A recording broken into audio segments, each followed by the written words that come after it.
Election आज है कल ख़त्म हो जाएगा। इलेक्शन को उत्सव बनाइए इस बार। इलेक्शन को टेंशन मत बनाइए। इलेक्शन में क्या होता है कि कुछ आदमी हमारे ख़िलाफ़ बोल रहा है, कुछ आदमी उसके ख़िलाफ़ बोल रहा है। हमारी जो लड़ाई है वो एक्टिंग बाज से हमारी लड़ाई है। हमारी लड़ाई जो है वो जो धोखेबाज है उनसे हमारी लड़ाई है। हमारी लड़ाई जो है वो ठग है उससे हमारी लड़ाई है। तो जाहिर सी बात है हमारी लड़ाई उनसे है। तो जब हमारी लड़ाई उनसे है तो मेहरबानी करके आप लोग बीच में ना आए। क्योंकि होता क्या है कि अक्सर देखिएगा, अगर कि मैच होता है, इंडिया और पाकिस्तान का मैच हो रहा है, सारे प्लेयर एक जगह बैठे हुए हैं लेकिन दर्शक आपस में लड़ जाता है। तो मोहब्बत करें, लेकिन इतनी मोहब्बत ना करें कि आपसी इंतशार को आप बढ़ा लें और आपसी दूरी को बढ़ा लें। हमारे एक चचा मोहतरम हैं मिस्टर मुग़ल आज़म, जो अभी रेलवे में डीएमई हैं। उनके ज़बान से मैंने सुना है एक शेर कि उरूज़ के जब सफ़र पे जाना, नज़र में वक्ते ज़वाल रखना, चढ़ाओ मुश्किल उतार आसान है, इसका हरदम ख्याल रखना।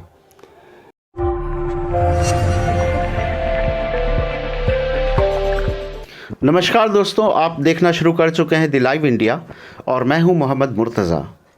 रूबरू प्रोग्राम के तहत आज हम आ पहुंचे हैं मधुबनी ज़िला के बिस्फी प्रखंड अंतर्गत ग्राम पंचायत राज नूरचक। और नूरचक पे हम आए हैं इसलिए कि हमारे साथ आज बात करने को मौजूद हैं मुखिया प्रत्याशी पति मोहम्मद इरफान आज़म उर्फ नवेद। इनकी वाइफ एक्चुअली में चुनावी दंगल और चुनावी मैदान में उतरी हैं, जिनका नाम अज़मत परवीन है। ये कैंडिडेट हैं और नवेद साहब कैंपेन कैप्टन कह लीजिए, मिशन डायरेक्टर कह लीजिए और सर्वे सर्वा कह लीजिए, वो ये हैं, बागडोर संभाले हुए हैं। हम जानना चाहते हैं इनसे कि क्या इनका रोड मैप है और क्या इनकी रणनीति है और इनके बैक ऑफ द ब्रेन जहन के पीछे पिछले हिस्से में क्या चल रहा है। यहाँ के लोग और इनफैक्ट किसी भी जगह के लोग अच्छे नहीं होते हैं। अगर आप अच्छे हैं तो आपको जस्टिफाई करना पड़ता है। किसके ज़रिए? कि अगर आपके नुमाइंदा अच्छे चुने जाते हैं तो आप अच्छे कहलाते हैं, और अगर आपके नुमाइंदा बुरे चुने जाते हैं तो आप बुरे कहलाते हैं। ज़माने के लिए भी, मुद्दत के लिए भी, वर्षों के लिए भी शब्द और वक्त की कोई लिमिटेशन नहीं है। परिभाषाएं लगी रह जाएंगी और लगी रहती भी हैं। आइए हम नवेद साहब की ही ज़बानी कुछ और मज़ेदार बातें कर लेते हैं। द लाइव इंडिया परिवार में आपका बहुत बहुत स्वागत है। बहुत बहुत शुक्रिया। आपने इतना कीमती वक्त मुझे दिया। मैं बहुत शुक्रगुज़ार हूँ उस परवरदिगार का कि आप हमारे यहाँ आए, और ये मेरी खुशनसीबी है कि आज मैं द लाइव इंडिया पर मोहम्मद मुर्तज़ा के साथ बात कर रहा हूँ। काफ़ी मैंने नाम सुना है आपका, और आप एक अच्छे यूनिवर्सिटी में मास कम्युनिकेशन में भी हैं। तो ये मुझे खुशी है कि आपने मेरा इंटरव्यू लिया या इस नाचीज़ को उस लायक समझा कि आप हमारे पास तशरीफ़ लाए। बहुत बहुत शुक्रिया आपका। सफ़र जब ऊंचाई पे चढ़ रहे हों तो आपको झुककर ही चढ़ना पड़ता है। जीने पे आप जब ऊपर जाएंगे जीने के सहारे, तो आपका कंधा और आपकी कमर थोड़ी नीचे ही रहती है। इसलिए हम लाइट मोमेंट से शुरू करते हैं। नवेद साहब, थोड़ा सा मज़ेदार चीज़ आप भी बताइए, थोड़ा मज़ेदार हम भी बताते हैं, और फिर आप मुश्किलात की तरफ हम आपको ले चलेंगे, मुश्किल गलियों में भी ले जाएंगे। एंजॉय कर रहे हैं इलेक्शन को? पहले तो मैं आपकी उस बात का जवाब दे दूं जो आपने कहा। हमारे एक चचा मोहतरम हैं मिस्टर मुग़ल आज़म, जो अभी रेलवे में डीएमई हैं। उनके ज़बान से मैंने सुना है एक शेर कि उरूज़ के जब सफ़र पे जाना, नज़र में वक्ते ज़वाल रखना, चढ़ाओ मुश्किल उतार आसान है, इसका हरदम ख्याल रखना। ये शेर उनका जो है वो मैं कोशिश करता रहता हूँ कि इसको मैं अपनी ज़िंदगी में उतारने की कोशिश करूँ। और मुझे पता है कि इंसान की कोई हकीकत नहीं है, कब वो ऊंचा है और कब वो नीचा हो जाए। तो मैं उस परवरदिगार से दुआ करता हूँ और प्रार्थना करता हूँ कि हमारे अंदर आना ना आए, और मतलब कि क्या बोलते हैं उसको, ईगो ना आए। और मैं जिस काम के लिए निकला हूँ, अल्लाह ताला मुझे वो हिम्मत दे और हौसला दे कि कुछ परेशानियों के बाद मैं उस काम को निपटा सकूँ। शबाब की बात इन्होंने छेड़ दिया दर्शकों। शबाब तो हर चीज़ों की होती है। वक्त हो, ओहदा हो, सियासत हो, विरासत हो। अब ये बताइए कि आज जो पंचायत का चुनाव है, सियासत है, अपने शबाब पे है, और इनफैक्ट 12 दिसंबर 2021 को आखिरी चरण का मतदान होना है आपके प्रखंड में। तो कैंपेन जो है वो अपने ढलान पे आ चुका है। आपके पंचायत में क्या रफ्तार है? हमारे पंचायत का ये मामला है कि लोग थक चुके हैं एक ही चेहरा को देख देख कर, और उनकी जो एक्टिंग है अब लोग उसको समझ चुके हैं। तो होता क्या है कि कोई एक्टिंग जो होती है वो बहुत दिन तक नहीं चल पाती है, चूँकि रियलिटी उसमें कुछ है नहीं। तो जाहिर सी बात है जनता के अंदर आक्रोश है। बस ये है कि जनता को थोड़ा सा समझदार बनना पड़ेगा यहाँ पे कि पिछली बार का जो इलेक्शन था उसमें लगभग 6200 वोट हुआ था, जिसमें से 4200 वोट उनके ख़िलाफ़ गिरा, 4200, और केवल 2019 वोट लाकर वो जीत गए। तो ये तो तभी तय हो गया था कि इलेक्शन वो नहीं जीते। ये समझिए कि हमारे संविधान का दोष भी नहीं कहेंगे, ये कहेंगे कि भाई उनके अंदर यूनिटी थी तो उन्होंने इलेक्शन निकाल लिया, और जो विपक्ष में जो लोग ये चाहते थे कि वो नहीं जीते वो लोग सब के सब हार गए। तो 4200 लोग हारे और बहुत सारे कैंडिडेट भी हारे। 4200 लोगों की मानसिकता हारी, उनकी सोच हारी। तो मैं उन लोगों से ये कहना चाहता हूँ, ख़ास तौर से जिन लोगों का मकसद ये है कि वो ना जीते, तो मेरा ये कहना है कि आप जितनी मेहनत उनके ना जीतने में लगाते हैं, अगर आप किसी को जिताने में लगाएं तो शायद रिज़ल्ट काफ़ी अच्छा और काफ़ी बेहतर होगा। अक्सर बहुत सारे लोग हैं, चूँकि होता क्या है, ये हमारा जो पंचायत है वो छोटा सा एक हमारा भारत का हिस्सा है।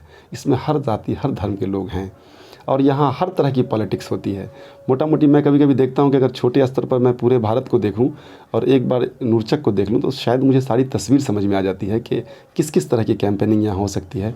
और उसमें एक ही चीज़ मुझे समझ में आती है कि यूनिटी ही इसकी सबसे मजबूत बुनियाद होगी कि लोग मिलकर काम करें, और मिलने के लिए ऊंच नीच बड़ा छोटा सबको मिल के चलना पड़ेगा, तभी जाके हम लोग इस मिशन में कामयाब होंगे।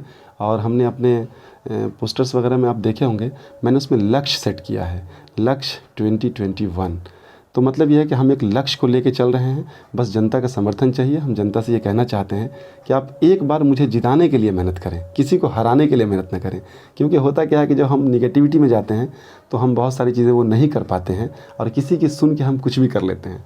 तो अगर आप किसी को जिताने के लिए मेहनत करेंगे तो यकीनन आपकी कोशिश और जो है मतलब आपकी चाहत को वो भी सुनेगा, जनता भी सुनेगी, और हम आप सब लोग देख भी लेंगे और एहसास भी लोगों को हो जाएगा।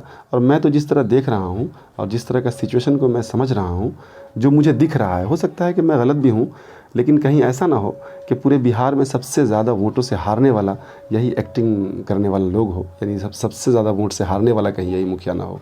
ये मुझे ऐसा फील हो रहा है। अभी तो जीतने की बात कहना थोड़ा सा वक्त से पहले गलत होगा, ठीक नहीं होगा, लेकिन ये मुझे एहसास हो रहा है और मज़ा तो खैर बहुत आ रहा है। जनता जब मुझसे मिलती है तो लगता है कि ऐसा करीब हो जाती है।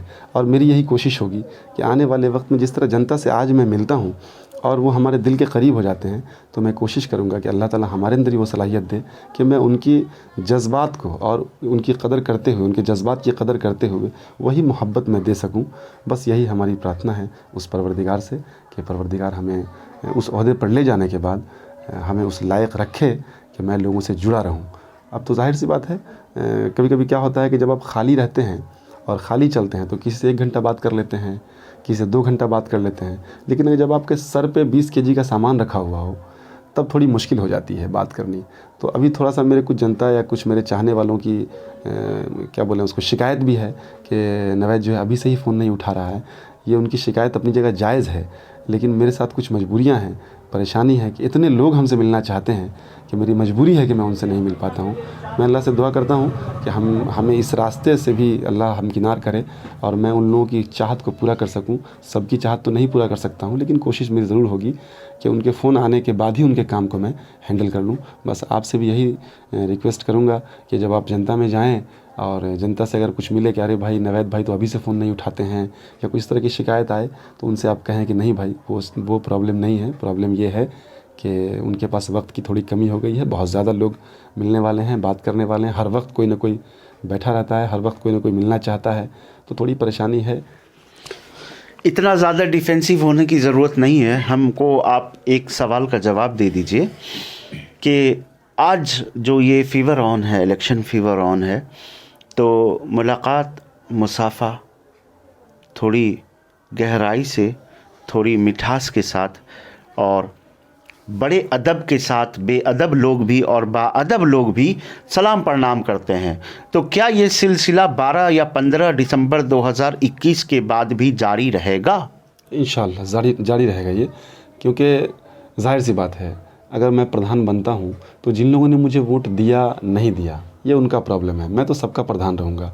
तो जो जिस काम के लायक हैं, हो सकता है कि कुछ लोग हमारे करीबी हों और उसके बावजूद वो उस लाइन में नहीं आते हों कि इनका काम मतलब उनसे पहले कोई दूसरा आदमी लाइन में आ रहा है और उसने मुझे वोट नहीं दिया है, तो मैं अपने लोगों से मैं माफ़ी चाहते हुए उनका काम कर दूंगा। चूँकि होता क्या है कि छोटे जो लोग हैं, छोटे का मतलब लोग छोटे नहीं हैं, इस जनतंत्र में सब बराबर है, लेकिन जिनका विकास नहीं हो पाया है उन पर काम करना है। तो उन पर काम करना है तो जाहिर सी बात है थोड़ा सा कुछ लोगों को तो दुखी भी करना होगा। दुखी क्या करेंगे, ये मेरी मजबूरी होगी, लेकिन मैं कोशिश करूँगा। सबको तो मैं खुश नहीं रख सकता हूँ, लेकिन बहुत हद तक मेरी कोशिश होगी कि मैं लोगों को समझाऊँ और समझाने के बाद मैं काम करूँ। चूँकि मेरा मिशन है कि पंचायत आदर्श बने, और ये आदर्श पंचायत ऐसे नहीं बनेगा। आदर्श पंचायत के लिए जनता को भी थोड़ा आदर्श होना पड़ेगा, उनको अपने पड़ोसियों का ख्याल रखना होगा, उनको अपने लोगों का ख्याल रखना होगा, तब जाके फिर हमारा आदर्श आंगनबाड़ी केंद्र बनेगा।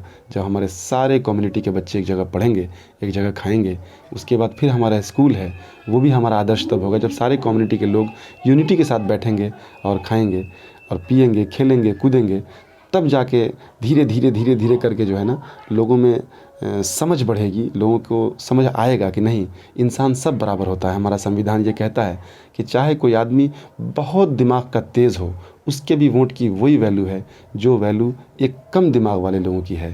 तो जाहिर सी बात है मैं कोशिश करूँगा। जहाँ सोच वहाँ शौचालय, इज्जत घर, जो टॉयलेट है, खुले में शौच मुक्त भारत ग्रामीण स्तर को करना है, ये भारत सरकार की एक बहुत ही ड्रीम प्रोजेक्ट है।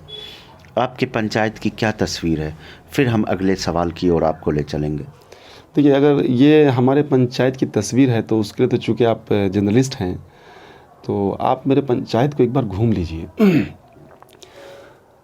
शौचालय जहाँ होगा तो ऑटोमेटिक सी बात है, अगर मेरे पास शौचालय होगा तो हम अपनी माँ बहन को नहीं कहेंगे बाहर जाने के लिए। शौचालय कौन जा रहा है बाहर, कौन जा रहा है? वही लोग जा रहे हैं जिनके पास शौचालय नहीं है। तो शौचालय, गवर्नमेंट की तो पॉलिसी है कि शौचालय हर आदमी घर बनना चाहिए, लेकिन नीचे आने के बाद जो हमारे लोग हैं, यानी जो नहीं जानते हैं कि ऑनलाइन कैसे करते हैं, हम कैसे काम को पूरा करेंगे। दोषी कौन? इसमें दोषी बहुत हद तक हमारा सिस्टम है, और अगर सिस्टम को भी हम दोष अगर ना दें तो ये कहें कि सबसे बड़े दोषी उसमें हम हैं। इसलिए हम हैं क्योंकि जनप्रतिनिधि भी तो एक बेसिक यूनिट है, हर जगह यूनिट रखा हुआ इनपुट है। अब मैं तो अब तक जनप्रतिनिधि बना नहीं, अब मैं बनूंगा। इससे पहले भी मैंने आपके भी तो कोई हैं जनप्रतिनिधि? जी हाँ, हमारे भी जनप्रतिनिधि हैं। तो जाहिर सी बात है हम लोगों ने कहा भी है उनसे और करते भी हैं, वो काम हर तरह से काम करते हैं। तो मेन क्या होता है ना कि इंडियन गवर्नमेंट, जिस गवर्नमेंट के अंडर में हम लोग आते हैं तो वो 3 पार्ट में है कि एक जो है वो स्टेट गवर्नमेंट, सॉरी मतलब एक जो है वो सेंट्रल गवर्नमेंट है, उसके बाद दूसरा जो है वो स्टेट गवर्नमेंट है, और तीसरा जो है हमारा वो पंचायत गवर्नमेंट है। तो जो बड़ी योजना होगी वो बड़े सेंटर से होगी, जो मझली योजना होगी वो बीच के सेंटर से होगी, और जो नीचे की योजना होगी वो पंचायत स्तर से होगी। तो ऊपर से जो चीज़ आ रही है वो जाहिर सी बात है हमारा बिहार गवर्नमेंट नीतीश कुमार है। मैं यकीन के साथ कह सकता हूँ कि कहीं ना कहीं वो उनकी जो थिंकिंग है या उनका जो सोच है वो बहुत हद तक ज़मीन पर उतारने की सोच है, और उन्होंने 7 निश्चय योजना भी बनाया लेकिन वो कंप्लीट नहीं हो पाई। उसका सबसे बड़ा कारण यही था कि जो नीचे स्तर के लोग हैं, जो पंचायत स्तर के जो प्रतिनिधि हैं, वो शायद उस लायक नहीं थे। और मैं तो ये भी नहीं कहूँगा कि वो लायक नहीं थे, चूँकि ये शब्द भी ठीक नहीं होगा, चूँकि बहुत सारे लोग लायक भी हैं। तो मेन है कि जो गवर्नमेंट की तरफ से जो हमारे पास दिया हुआ है ग्राम सेवक, वो ग्राम सेवक पर थोड़ा काम करने की ज़रूरत पड़ेगी। चूँकि ग्राम सेवक का मतलब होता है कि भाई गांव का सेवक है, सरकार का कर्मी है ना, कर्मी। जैसे मान लिया कि हम हैं तो हम तो चले पद पे हैं, लेकिन काम तो मैंने ग्राम सेवक को करना है। तो ग्राम सेवक की क्या स्थिति है, ग्राम सेवक को क्षेत्र में लोग जानता है कि नहीं जानता है।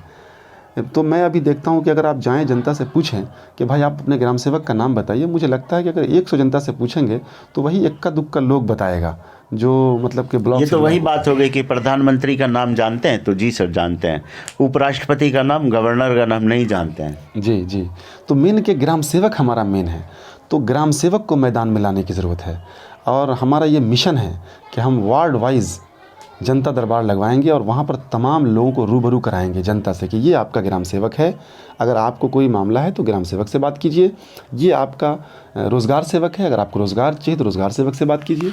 आपका इलेक्शन आपका एक मिशन है, जैसा आपने कहा, एक मकसद है, एक सोच है, एक नज़रिया है। चलिए ठीक है, तो आप अपने इस सोच और इस नज़रिया की कुछ हाइलाइट्स हमारे दर्शकों को हमारे चैनल के माध्यम से बताइए। देखिए, मेरा नज़रिया और मेरी जो सोच है, असल में है क्या कि मैं नूरचक गांव का निवासी हूं और ये नूरचक पंचायत है। जब से हिंदुस्तान आज़ाद हुआ है तो ये बहुत बड़ा पंचायत था, टूटते टूटते अब जाके थोड़ा करीब में आया है। दमला तक जो है ना इसी पंचायत में आता था, नूरचक पंचायत में आता था, लेकिन आज तक नूरचक का मुखिया नहीं बन पाया। ये इसका इतिहास है। तो हमारी ये कोशिश है कि सबसे पहले तो हम इस इतिहास को, तो आप तो क्षेत्रवाद को बढ़ावा दे रहे हैं। नहीं, क्षेत्रवाद को बढ़ावा नहीं दे रहे हैं। मैं ये बताना चाह रहा हूँ लोगों से कि एक बार आप मुझ पर विश्वास करके देखो, एक बार आप हम पर यकीन करके देखो, मैं भी बेहतर काम कर सकता हूँ। लेकिन होता क्या है कि लोकल पॉलिटिक्स में बहुत सारी बातें होती हैं कि इलेक्शन को कैंपेन करने के लिए और इलेक्शन को सही तरीके से लड़ने के लिए बहुत सारे थॉट्स पे काम करना पड़ता है। तो उसमें एक ये है कि भाई पब्लिक के मन में ये है कि हाँ हमारे गांव का नहीं बना है। वो पब्लिक की आवाज़ है, मेरी आवाज़ नहीं है। मैंने पब्लिक की आवाज़ को लिया है। अब ये है कि मुझे ये साबित करना है कि वाकई जब नूरचक का लोग बना और नूरचक वासी बना तो क्षेत्र के लिए या अपनी जनता के लिए वो कितना खड़ा उतरा। असल इम्तिहान तो मेरा इलेक्शन आप क्या चाहते हैं, इलेक्शन या सिलेक्शन? नहीं, मेन ये है कि इलेक्शन हो, और इलेक्शन में क्या है, सिलेक्शन तो गवर्नमेंट करेगी। इलेक्शन में क्या है कि पब्लिक हर लेवल की है। आपकी सरकार, अगर मान लिया जाए कि नूरचक की जनता जो आपकी मतदाता हैं 6000 या अप्रॉक्स उससे ज़्यादा 11,000, तो 11,000 जो मतदाता हैं आपके, मान लीजिए कि आपके वो गवर्नमेंट हैं, वो गवर्नेंस सिस्टम है, मैकेनिज्म है, तो आप क्या चाहते हैं, उनके द्वारा इलेक्ट होना कि सिलेक्ट होना? नहीं, मैं उनके द्वारा इलेक्ट होना चाहता हूं। मैंने पिछली बार भी अपने स्पीच में कहा था कि अगर मुझे सिर्फ मुसलमानों का वोट आता है तो मुझे वो खुशी नहीं मिलेगी। अगर मुझे सिर्फ यादवों का वोट आता है तो मुझे वो खुशी नहीं मिलेगी। अगर मुझे सिर्फ ब्राह्मणों का वोट आता है तो मुझे वो खुशी नहीं मिलेगी। मुझे हर जात और हर धर्म का वोट चाहिए, तब जाके मुझे लगे कि नहीं, मैं वाकई बेहतर आदमी हूँ। मुझे अपने आप में बिलीव होगा, अपने आप में यकीन होगा, और तब जाके मैं जब अपना काम करूँगा तो उसमें काम करने के दरमियान में कोई छोटा बड़ा नहीं होता है। संविधान हमारा ये कहता है, जनता का, जनता के द्वारा और जनता के लिए। तो जाहिर सी बात है, पंचायत की जो योजना है और जो पंचायत का जो वर्क है वो उसी हिसाब से होगा।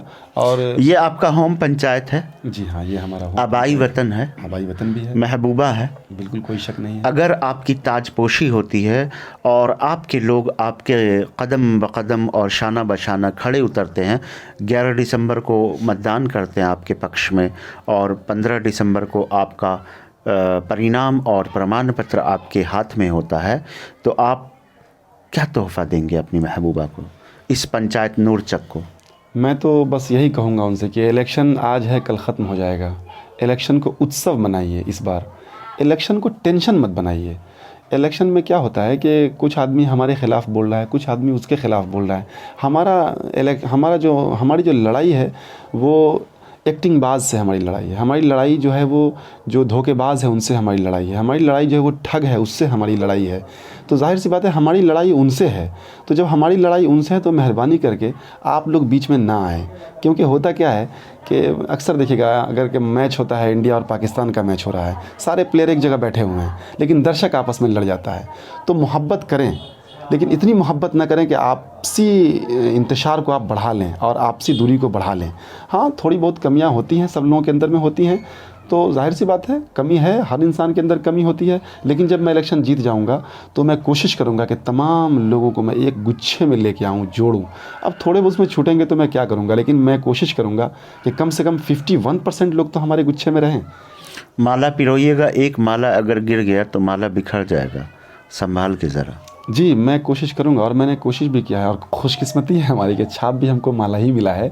इसका मतलब है कि वो भी चाह रहा है कि नहीं, इस बंदे के अंदर वो क्वालिटी है कि इसको जो है पिरोना है, इसको लोगों को जोड़ना है, लोगों को दिली तौर पर एक दूसरे से जोड़ना है कि हम आपके लिए बुरे नहीं हैं, वो भी आपके लिए बुरे नहीं हैं। होता क्या है गाँव समाज में ख़ास तौर से कि जहाँ आप रहते हैं, आप भी जहाँ रहते होंगे तो देखते होंगे कि जो आपके अंकल हैं उनसे आपका कभी कोई मसला होता है। मसला क्या होता है? मसला बस यही होता है, ज़मीन का मसला होता है, कहीं पर इज़्ज़त का मसला होता है, कहीं पर रुतबे का मसला होता है। तो ये सब चीज़ें तो उसकी देन है, तो ये तो कोई मसला ही नहीं हुआ। अब बात हुआ कि भाई हक़ और नाहक़, तो हम कोशिश करेंगे कि हक़ के साथ रहेंगे। और ज़ाहिर सी बात है कि जनता मतलब कि जो एक प्रतिनिधि होता है या जो एक पॉलिटिशियन होता है या एक जो सच्चा पॉलिटिशियन होता है, तो अगर वो राजनीतिज्ञ होता है तो बुरे लोगों के लिए वो राक्षस भी होता है। कैरेक्टर की बात आप बार बार दोहरा रहे हैं कि लोग तरह तरह की मैनिपुलेटेड और स्क्रिप्टेड एक्टिंग करते हैं। थोड़ी एक्टिंग आप भी कर लीजिए, ताजपोशी कहीं हो जाए इसके हवाले से। असल में है कि मैं एक्टिंग तो कर लूँगा, लेकिन फिर मैं नज़र नहीं मिला पाऊँगा लोगों से। दिक्कत हमारे साथ ये हो जाएगी, लोग कहते भी हैं कि यार ये तो सुनता ही नहीं है किसी की। एक बार की कहानी मैं बताता हूँ आपको। हमारे यहाँ एक गैस एजेंसी है, अब तो नाम बोलना ठीक नहीं होगा, तो उनके बारे में मुझे पता लगा कि भाई वो कुछ बदतमीज़ी करते हैं। तो एक दो लोगों के बारे में सुनने में आया, तो मैं कहा दूर ऐसा ही होता होगा, कुछ लोग बोलते भी इस ज़ोर से तो भाई एजेंसी वाले परेशान हो जाते होंगे। फिर एक दिन मुझे पता चला कि नहीं, एक जो लोअर कम्युनिटी की लेडी है उसके साथ उसने भद्दी आवाज़ यानी भद्दी बात कह दिया जो हमारे कान तक आ गई। तो मैंने कहा कि नहीं, इसका मतलब है कि ये आदमी कैरेक्टरलेस है या ये एजेंसी जो है वो सही से काम नहीं कर पा रही है। मैंने बाज़ाब्ता उसके लिए कैंपेन किया, और कैंपेन करने के बाद हमने पूरे क्षेत्र में अपने माइक पर बांध के घुमाया। और हमारे गांव के हैं शुएब भाई हैं, उनकी मदद रही उसमें, उनके साथ भी कुछ मामला हुआ था। तो हमने उन तमाम जो मतलब कि जो उसका वोटर है, सॉरी मतलब वोटर नहीं कहेंगे, जो उसका कंज्यूमर है, उन तमाम लोगों से मिला और 4000 के आसपास हमारे पास एविडेंस आए उसके ख़िलाफ़। और मैंने बाज़ाब्ता जाके बात किया ऊपर में। और जो उस वक्त हमारे सचिव थे हमारे उस वक्त में, जो इनके नीतीश कुमार साहब के जो हैं लवाम के, क्या तो नाम है उनका, आमिर सुबहानी साहब, उनके कॉन्टैक्ट से फिर मैं मिला।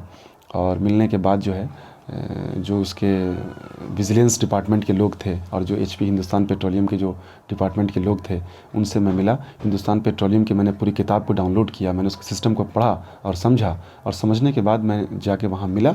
और मिलने के बाद फिर वही हुआ, 15 दिन के बाद छापा पड़ा। छापा पड़ने के बाद फिर वही लोगों को डिलीवरी मिलनी शुरू हो गई।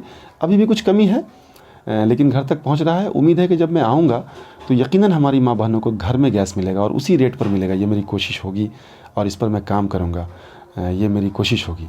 पहले क्या होता था कि 100 रुपया कम से कम मिलता था और जाके लाना पड़ता था। अब क्या है कि भाई पैसे नहीं लगते हैं, बहुत कम 10 रुपये के आसपास लगते हैं और आपको और करीब से लाना पड़ता है। लेकिन सिस्टम तो ये नहीं है, सिस्टम तो ये कहता है कि नहीं भाई डोर स्टेप डिलीवरी, चूँकि सिलेंडर को आप छू नहीं सकते हैं।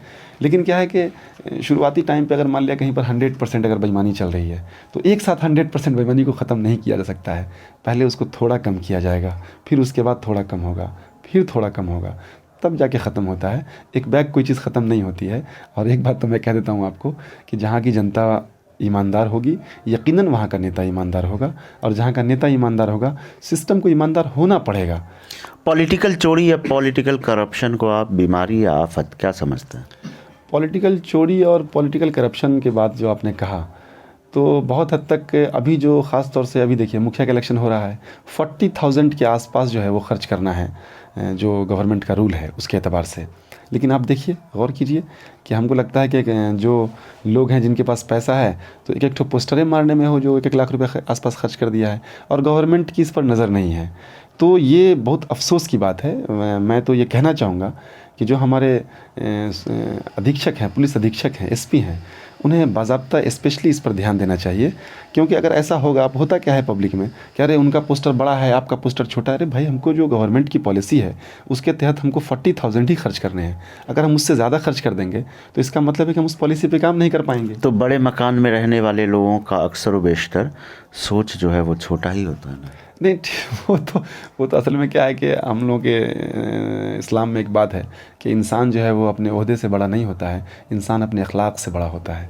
तो इंशाल्लाह मैं देख पा रहा हूँ और मैं समझ भी पा रहा हूँ, लोग काफ़ी एक्टिव हैं और देख रहे हैं कि नहीं, कुछ न कुछ इस बंदे में है। इलेक्शन में दूसरी बार आप आजमाइश में हैं, इलेक्शन के इस दंगल में हैं, शोरगुल में हैं।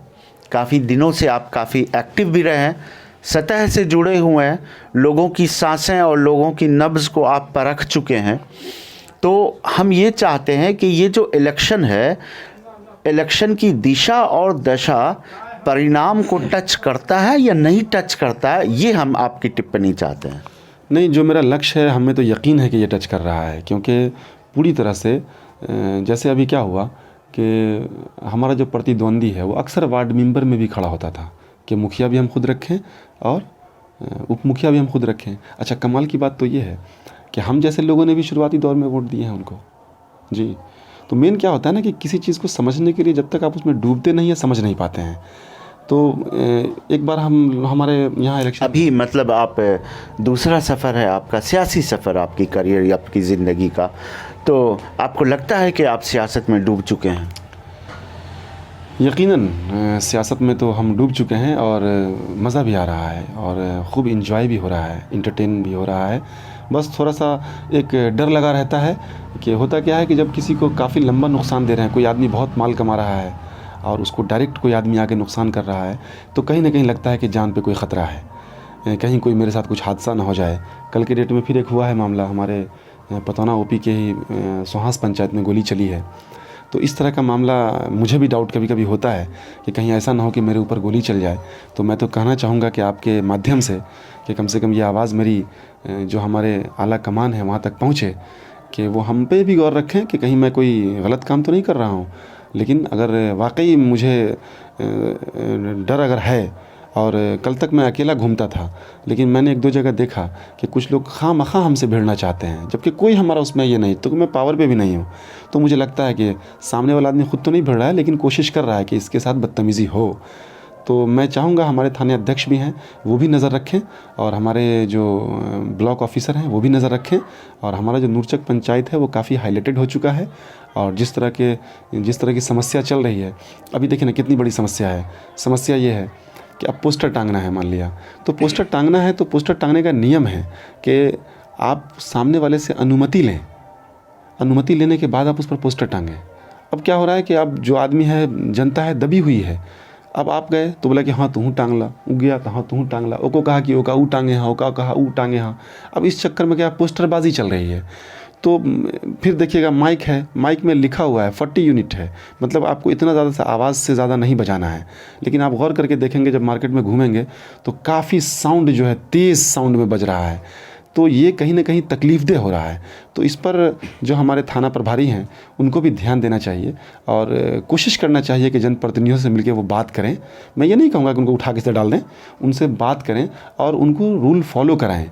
अब थाना प्रभारी हैं तो इसका मतलब ये नहीं है कि आप थाना प्रभारी हैं तो आराम से लेटे हुए हैं। भाई आपके यहाँ क्या चल रहा है, आपके जो चौकीदार हैं वो आपको क्या मैसेज दे रहे हैं, आपने नूरचक पंचायत पे किनको लगा रखा है, वो क्या मैसेज दे रहे हैं आपको इन पर ध्यान देना चाहिए। क्योंकि अगर कल कोई घटना होती है तो इसके सारे जिम्मेदारी जो है वो टोटल का टोटल थाना प्रभारी की होगी और इसमें थाना प्रभारी दोषी होंगे।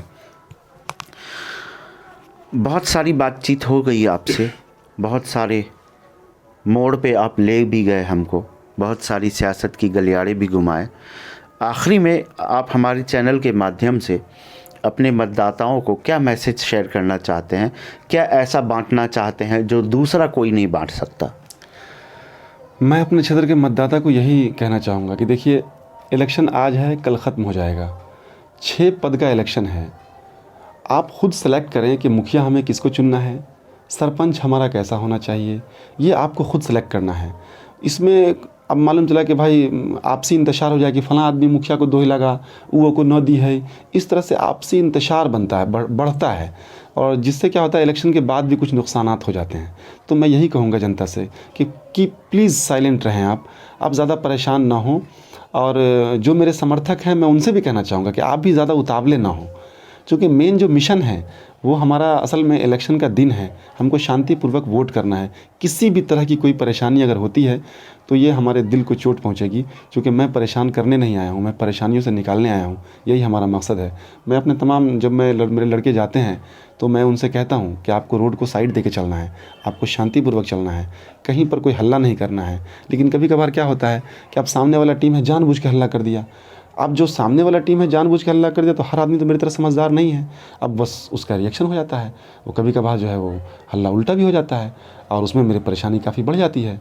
तो इसमें मुझे लगता है कि गवर्नमेंट को इस पर ख़ास तौर से जो हमारे बीडीओ हैं, ब्लॉक ऑफिसर जो हैं, जो हमारे चुनाव के जो अध्यक्ष हैं, यानी जो चुनाव करवा रहे हैं ब्लॉक में, उनको इस पर ध्यान देना चाहिए और इस पर काम करना चाहिए। चूँकि बिस्फी ब्लॉक ये विद्यापति की धरती बहुत शांत धरती है, बहुत तरह के लोग यहाँ आए और काफ़ी बड़े बड़े लोग यहाँ देखिए बता रहे हैं हम आपको, विद्यापति का नाम पूरे विश्व में मशहूर है।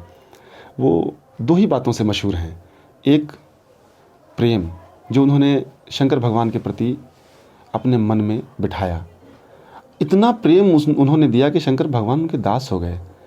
और फिर उसके बाद किसी कारणवश जब वो यहाँ से उनके पास से चले गए तो उन्होंने विरोध किया है। मतलब प्रेम और विरोध हमारी धरती जो है यहाँ से निकलती है। तो हम यही चाहेंगे कि भाई प्रेम करें, विरोध करें, मारपीट न करें। ठीक है, कोई अगर पसंद था नहीं हुआ तो विरोध करें कि हे अल्लाह के दोबारा। सिंबल और सीरियल नंबर बता दीजिए। सिंबल हमारा, खुशकिस्मती हमारी कहिए, आपने माला का नाम लिया, माला ही छाप है हमारा और नंबर 1 पर है। और बहुत अच्छा लग रहा है, बहुत आसानी होती है समझाने में, क्योंकि अब आवाम ने कहना शुरू कर दिया कि देखो किस्मत की बात है ये कि माला नंबर 1 पर भी है और अभी वो पब्लिक में भी नंबर 1 पर है। यही कारण है कि विरोधियों में काफ़ी परेशानी है, काफ़ी हलचल है कि भाई इसको तो बहुत आसानी हो रही है समझाने में और लोगों को छाप बताने में बहुत थोड़ा सा टफ होता है, बहुत नया छाप होता है। तो पिछली बार भी हमारा माला ही था और इस बार भी हमारा माला ही छाप मिला है। ये हमारी खुशनसीबी है, ये हमारी खुशकिस्मती है। मोतियों का माला छाप है इनका। और सबसे बड़ी बात यह है कि हम न स्याही के दोस्त हैं और न सफ़ेदी के हैं दुश्मन, हमको आईना दिखाना है दिखा देते हैं। आप देखते रहिए द लाइव इंडिया और आपको रूबरू प्रोग्राम के तहत फिर किसी अनसंग हीरो, फिर किसी एक नए नुमाइंदे और फिर एक यूनिक कैरेक्टर, नवेद साहब की ज़बानी अगर हम कहें तो फिर किसी नए कैरेक्टर से आपको हम रूबरू कराएंगे और बातचीत होती रहेगी। देखते रहिए द लाइव इंडिया। बहुत बहुत धन्यवाद आपका।